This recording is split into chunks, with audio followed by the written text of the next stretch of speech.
नमस्कार दोस्तों, आप सभी का स्वागत है हमारे चैनल में। क्या आपने कभी यह महसूस किया है कि कुछ बच्चे बचपन से ही बेहद जिद्दी होते हैं? कुछ बहुत शांत और समझदार, तो कुछ दूसरों से अलग सोचते हैं, तो कुछ गुस्सैल भरे रहते हैं।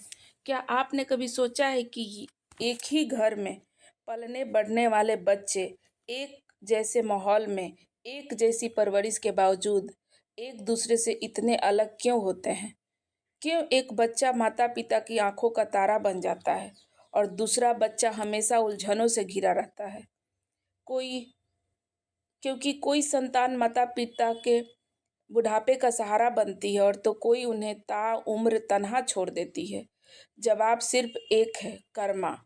और यही कर्मा पूर्व जन्म के रहस्यों की कुंजी है। दरअसल हमारी संतानें हमारे ही कर्मों के प्रतिबिंब होती है। जो कर्म हमने अपने पिछले जन्म के लिए किए हैं, वही संतान के रूप में हमारे सामने आते हैं और उनका व्यवहार, उनका स्वभाव, उनका रवैया, सब कुछ हमारे ही कर्मों का आईना होता है। दोस्तों, इस वीडियो के अंत तक आप बने रहिए, क्योंकि इस वीडियो से आपको बहुत कुछ सीखने को मिलेगा। वीडियो को लाइक करके चैनल को सब्सक्राइब जरूर कर दीजिए और साथ ही साथ इस वीडियो को अपने दोस्तों से भी शेयर कर दीजिए और कमेंट करके बताइए कि आपको यह जानकारी कैसी लगी। तो चलिए आगे बढ़ते हैं। हर माँ बाप की यही उम्मीद होती है कि उनकी संतान उनका नाम रोशन करेगी, उन्हें प्यार देगी, उनका सम्मान करेगी। लेकिन कई बार ऐसा होता नहीं है। कुछ संतान तो ऐसा दर्द देती है कि आत्मा तक चीख उठती है। माँ बाप के लिए अपशब्द, तिरस्कार, धोखा और कभी-कभी तो वृद्धा आश्रम की सजा। अब सवाल यह उठता है कि ऐसी सजा किस गुनाह से मिली है? सारा जीवन मेहनत करके पाला, बढ़ाया, लिखाया, अपनी खुशियों की कुर्बानी दी और बदले में हमें क्या मिला? यही तो है पूर्व जन्म का वह रहस्य जो साफ-साफ कहता है, यह सब अचानक नहीं होता है, यह सब आपके ही कर्मों की वापसी होती है। आपके द्वारा किए किसी जन्म में किसी को दुःख दिया गया, वह संतान बन कर के आपके जीवन में आया है, ताकि वह वही दुःख लौटा सके। कभी-कभी कोई बच्चा माँ-बाप से इतना जुड़ा हुआ होता है कि उनकी एक आह भी उसे बेचैन कर देती है। वह बच्चा माँ-बाप के लिए सच्चा वरदान बनकर आता है।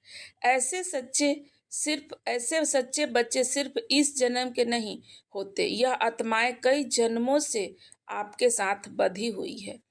आपने किसी जन आपने किसी जन्म में किसी की सेवा की होगी, किसी को ममता दी होगी, किसी अनाथ को अपनाया होगा और वही आत्मा आज आपकी संतान बनकर आई है, ताकि आपके प्यार का कर्ज चुका सके। और वही दूसरी ओर अगर आपने किसी माता-पिता को तड़पाया था, उन्हें अपमानित किया था, वही आत्मा आज आपकी संतान बनकर आपको तड़पाने आई है।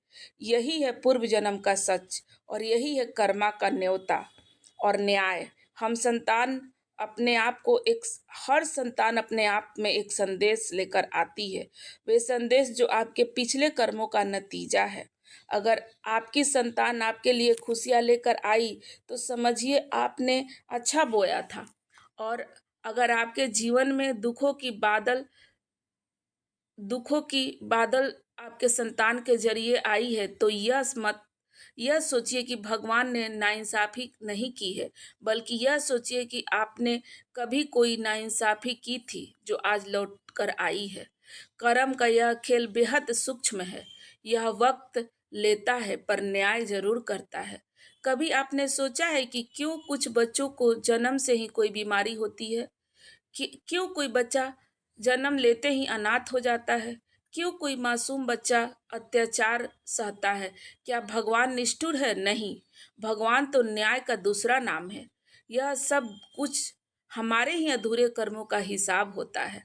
हमने किसी जन्म में किसी मासूम को बचपन छीन लिया होगा कि इसीलिए आज वही पीड़ा हमको भोगने को मिल रही है। हमारे कर्मों की छाया ही हमारी संतान के प्रारंभिक जीवन को तय करती है। हमारा दिया हुआ अंधकार हमारे ही घर लौट कर आता है। इसीलिए जब भी कोई बच्चा हमारे जीवन में आता है तो हमें सिर्फ उसका पालन पोषण नहीं करना होता, बल्कि अपने कर्मों का परिरोधन भी करना होता है, परिशोधन भी करना होता है। जो माता पिता संतान को लेकर हमेशा चिंता में रहते हैं, तो यह बात नहीं मानता, हमसे गुस्सा करता है, कभी स्नेह नहीं दिखाता, तो उन्हें यह समझना होगा कि यह सिर्फ बच्चे का दोष नहीं है, यह आपकी आत्मा के बोए हुए बीज है जो अब पेड़ बनकर फल दे रहे हैं। संतान के व्यवहार को देखकर खुद के कर्मों का अंदाजा लगाना शुरू कीजिए और फिर अपने वर्तमान को बदल कर भविष्य का सुधार कीजिए, क्योंकि कर्मों की गति वही है, जैसा बोओगे वैसा ही पाओगे। अगर आज भी चेत गए तो आने वाला कल बदल सकता है। आश्चर्य होता है जब कोई बच्चा बिल्कुल अजनबी जैसा व्यवहार करता है, जैसे घर में होकर भी घर का नहीं है। यह वही आत्माएं हैं जो पिछले जन्मों की करवाहट लेकर आई है। उनकी आत्मा में उसकी आत्मा में घाव है जिसे आपने ही दिया था, और अब वह आपको चुपचाप लौट कर आपके जीवन में आए हैं ताकि हिसाब बराबर कर सके। यह पूर्व जन्म का सबसे बड़ा रहस्य है। कोई भी रिश्ता इस जन्म तक सीमित नहीं होता। माँ बेटा, बाप बेटी, भाई बहन, यह सब सिर्फ शरीरों के नाम है। आत्माओं की यात्रा इससे भी बहुत आगे की है। एक माँ कभी किसी जन्म में बहन रहती है, या कभी कोई छोटी बेटी रहती है, या पति पत्नी रहती होगी। रिश्तों का यह जाल जाल कर्मों के धागों से बुना हुआ है, और जब तक वह धागा खुलता नहीं, आत्माएं लौटती रहती है।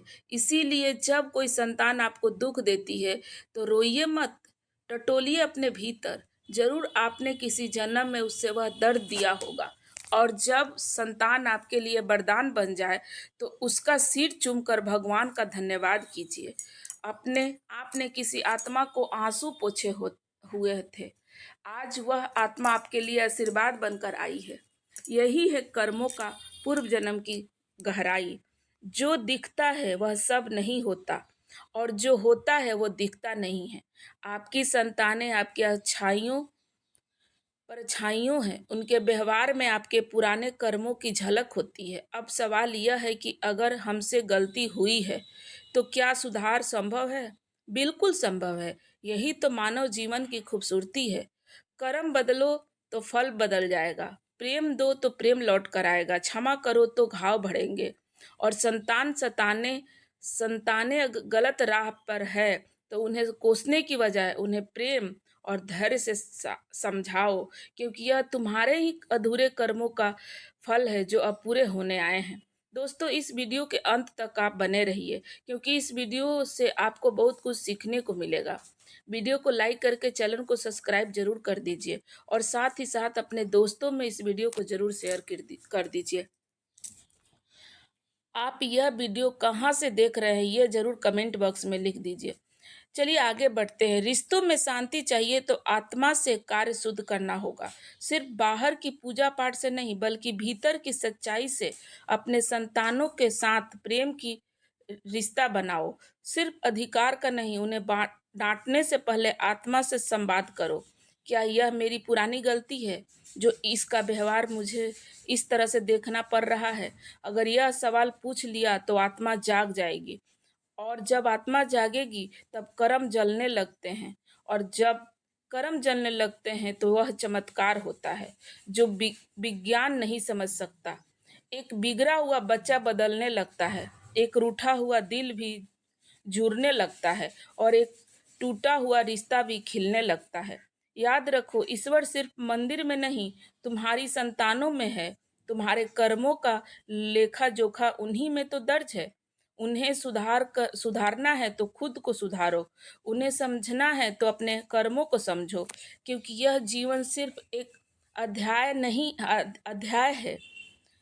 आत्मा की किताब में कई अध्याय है, और बाकी बहुत सारे अध्याय बाकी है। और अगर इस जन्म में तुमने प्रेम, सेवा और क्षमा की भाषा सीखी तो अगले अगले जन्म में तुम्हें वही फल देगा। और शायद अब तुम्हारी आत्मा भी किसी के लिए वरदान बन जाएगी। मान लीजिए किसी माँ ने अपने जीवन में अपने सास ससुर को बहुत अपमानित किया हो, उन्हें कभी भी सम्मान नहीं दिया हो, उनके बुढ़ापे को बोझ समझकर रखा हो। अब वो माँ खुद बूढ़ी हो चुकी है और उम्मीद है कि उनकी संतान उसका सहारा बनेगी, लेकिन उसकी संतान उसका अपमान करती है, ताने देती है, कभी उसका हाल तक नहीं पूछती। अब वो माँ कह अब वो माँ कहती है, मैंने तो अपने बच्चे के लिए सब कुछ किया था, फिर यह सजा क्यों मिली? लेकिन वह यह भूल जाती है कि जो दर्द उसने कभी अपनी हाथों से किसी को बुढ़ापे दिल को दिया था, वही दर्द अब लौट कर आया है। फर्क बस इतना है कि वो उस वक्त वह बहू थी और आज वो माँ है। पात्र बदल गए हैं लेकिन कहानी वही है। यही है कर्मा। एक और उदाहरण सोचिए। कोई व्यक्ति बेहद मेहनती था, लेकिन दूसरों की उन्नति देखकर जलता था। उसके बच्चे उनके बच्चे के लिए बुरा सोचता था, उन्हें नीचा दिखाने की कोशिश करता था। उसने किसी के बच्चे को गलत राह पर जाते देखकर खुशी मनाई थी। अब जब उनके अपने बच्चे उसी राह पर भटकते हैं, तो वह कहता है, भगवान ये मेरे साथ क्या हो रहा है? पर भगवान तो कुछ नहीं कर रहे हो, यह तो तुम्हारे ही कर्मों और ऊर्जा है जो लौट कर आई है। तुमने जिस राह पर किसी और को धकेला है, अब वही राह तुम्हारे अपनों के लिए बनी हुई है। यह है पूर्व जन्म और कर्मों का विज्ञान। जो बोया था वही फल अब आपके सामने है। कभी आप यह देखेंगे कि कोई बच्चा बचपन से ही अत्यधिक आध्यात्मिक होता है। इसमें बहुत सहज शांति होती है। वह मंदिरों में जाना चाहता है, मंत्रों में रमना चाहता है और अक्सर अकेले में भगवान से बातें करता है। यह बच्चा नया नहीं है। यह आत्मा पहले भी साधक बन चुका है, साधकी कर चुका है। शायद उसने पहले जन्म में अधूरे साधना छोड़ी थी और अब फिर लौटी है ताकि उसे पूरा कर सके। और अगर ऐसे बच्चे को आपने जन्म दिया है तो समझ लीजिए कि आपके भीतर भी वही संस्कार रहे हैं, या फिर आपने किसी योगी, किसी साधु की कभी सेवा की होगी, जिसकी वजह से वह पवित्र आत्मा आपके घर में आई है। ऐसे बच्चे वरदान होते हैं, और अगर आप उनके भीतर की ऊर्जा को पहचान लेते हैं तो आपके पूरे कुल का उद्धार हो सकता है। अब इसके उल्टे एक बच्चा सोचिए कि जो बचपन से ही झूठ बोलता है, चोरी करता है, मारपीट करता है, बड़ों की इज्जत नहीं करता, लाख समझाने पर भी नहीं बदलता, माँ बाप परेशान रहते हैं, समाज ताना देता है और खुद के कर्मों पर शक करता है। पर यह शायद पर शायद वह बच्चा इसीलिए आया है ताकि आपके भीतर की क्षमा, सहनशीलता और बिना शांत प्रेम की परीक्षा ले सके। आपके पिछले जन्मों में जिसने नफरत की थी, वही आत्मा जिससे आप नफरत किए थे, वही आत्मा अब आपके घर में आई है और आपको उसका पालन करना है। वही तो है पूर्व जन्म का खेल। वही आत्माएं बार बार लौटती है, अब तब हिसाब पूरा कर देती है। कुछ आत्माएं बार बार जन्म लेती है सिर्फ इसलिए नहीं कि उन्हें दुनिया देखनी है, बल्कि इसलिए कि उनके कुछ अधूरे काम पूरे करने हैं, कुछ पुराने कर्ज चुकाने हैं, कुछ रिश्ते निभाने हैं, कुछ गलतियां सुधारनी है। और इसी प्रकार से वह आत्माएं हमारे घर जन्म लेती है, कभी माँ बनकर, कभी बेटा बनकर, कभी बहन बनकर, कभी भाई बनकर। वो रिश्ते जो अधूरे छूट जाते हैं या छूट गए थे, वह भावनाएं जो दब गई थी, वो माफिया जो नहीं मांगी गई थी, वो सब पूर्व जन्म के जरिए दोबारा सामने आते हैं। यही कारण है कि जब आप किसी बच्चे की आंखों में देखते हैं तो कभी कभी ऐसा लगता है कि जैसे वह बच्चे आपके आंखों से पहले से आप उसकी आंखों को पहले से ही जानते हैं। वो आंखें कुछ कह रही होती है। वो आंखें पिछले जन्म का कोई संबंध अधूरा जो छोड़ आई थी। वही कभी कभी माँ बाप बहुत नेक होते हैं, लेकिन उनकी संतान बहुत कष्ट, मतलबी और पतन की ओर होती है। ऐसे में लोग कहते हैं, इतने अच्छे माता पिता फिर ऐसी संतान कैसे हो गए? इसका जवाब यही है कि जरूरी नहीं है कि इस जन्म में किए गए कर्मों का फल इसी जन्म में मिलेगा। वो आत्मा है जो आपके घर जन्मी है, उसके और आपके बीच कई जन्मों का पुराना संबंध हुआ हो सकता है। आप आज अच्छे हैं, लेकिन कभी आपने किसी की आत्मा को इतना चोट पहुंचाई होगी कि वह आत्मा आज आपके जीवन में आई है सिर्फ हिसाब बराबर करने। अब सोचिए कि अगर कोई संतान इंसान हर जन्म में दूसरे के लिए प्रेम, सेवा और मदद की भावना रखे, तो क्या उनकी आने वाले संतानों में वही गुण नहीं आएगी? बिल्कुल आएंगे, क्योंकि आत्माएं एक ऊर्जा है और वह ऊर्जा वही जाती है जहाँ उसे सम्मान मिलता है, शांति मिलती है। आपने जिस भी आत्मा को अपने जीवन में कभी प्रेम दिया है, वह लौट कर आएगी और आपको वही प्रेम लौटा कर जाएगी। कभी दोस्त बनकर, कभी संतान बनकर, कभी जीवन साथी बनकर। और यही है पूर्व जन्म का सबसे खूबसूरत रूप। आत्माएं लौटती है ताकि अधूरा प्रेम पूरा हो सके। अगर आप चाहते हैं कि आपकी संतानें आपके लिए सुख और सम्मान का कारण बने, तो आज से ही अपने कर्मों को ठीक करना शुरू कीजिए। दूसरों के माँ बाप का आदर कीजिए, आप अनाथों की सेवा कीजिए, अपनों के साथ व्यवहार अच्छा कीजिए, करुणा रखिए। जितना प्रेम आप दुनिया को देंगे, उतना ही शुभ आत्माएं आपके जीवन में लौट कर आएगी।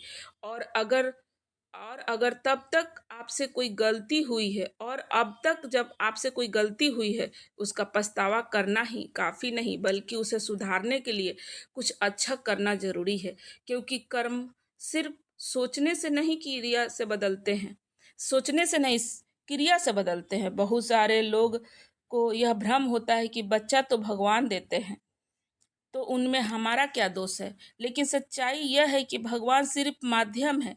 आत्मा कहाँ जन्म लेगी, यह आत्मा का और आपके कर्मों का फैसला होता है।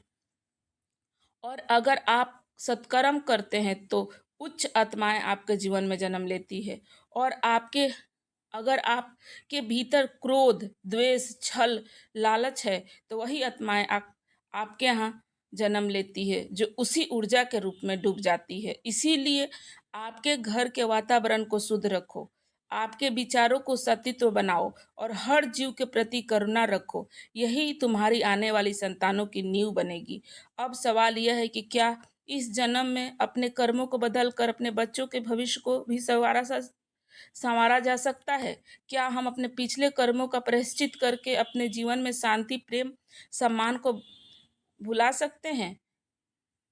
और क्या हम इस जन्म में ऐसा कुछ कर सकते हैं जिससे अगली बार आत्माएं लौटे तो हमारे लिए दुख नहीं, सुख लेकर आए?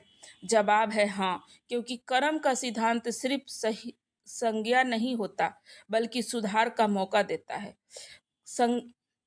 कर्मों का सिद्धांत सिर्फ सजा देना नहीं होता, बल्कि सुधार का मौका होता है। यह ईश्वर का बनाया हुआ नियम है, जिसमें अगर आत्माएं जाग जाए तो उसकी दिशा भी बदल सकती है, उनकी गति भी बदल सकती है। आप महसूस करते हैं कि आपके संतानें आपको समझती नहीं है, आपके लिए बोझ बन चुकी है, तो यह आपका दिल दुखाती है। तो पहला कदम है, आपके भीतर झांकिए। रोइए मत, खुद को कोसिए मत। बस यह जान लीजिए कि कोशिश कीजिए कि आपने कब किस आत्मा के साथ अन्याय किया था। फिर उस भाव के साथ क्षमा मांगिए। सबसे पहले खुद से, फिर ईश्वर से और फिर उस आत्मा से जो शायद अब आपके बेटे या बेटी के रूप में आपके सामने बैठी है। उन्हें देखकर सिर्फ बच्चा मत समझिए, उन्हें एक चलती फिरती आत्मा समझिए, एक चेतना जो आपके पिछले जन्म की कोई कहानी पूरी करने आई हो। अब आप इस चेतना को सम्मान देना शुरू करते हैं, तो आप पुराने कर्मों को जलाना शुरू कर देते हैं। कई लोग कहते हैं कि हमने तो किसी का कुछ नहीं बिगाड़ा है, फिर क्यों ऐसा हो रहा है? पर वह यह नहीं जानते कि आत्मा की यात्रा हजारों वर्षों से चली आ रही है। कौन जाने कब, किस जन्म में, किसके साथ क्या किया कर रहा है। इसीलिए सबसे बड़ा उपाय यही है कि हर दिन खुद को सुधारा जाए, हर दिन हर आत्मा को प्रेम दिया जाए, हर दिन हर रिश्ते को इज्जत दी जाए, क्योंकि आज का किया हुआ कल बनकर लौटेगा और यही कर्मा का नियम है। मैं आशा करती हूँ कि आप लोगों को ये वीडियो पसंद आया होगा। वीडियो पसंद आ जाए तो ज़रूर लाइक कर दे और चैनल को सब्सक्राइब कर दे। धन्यवाद।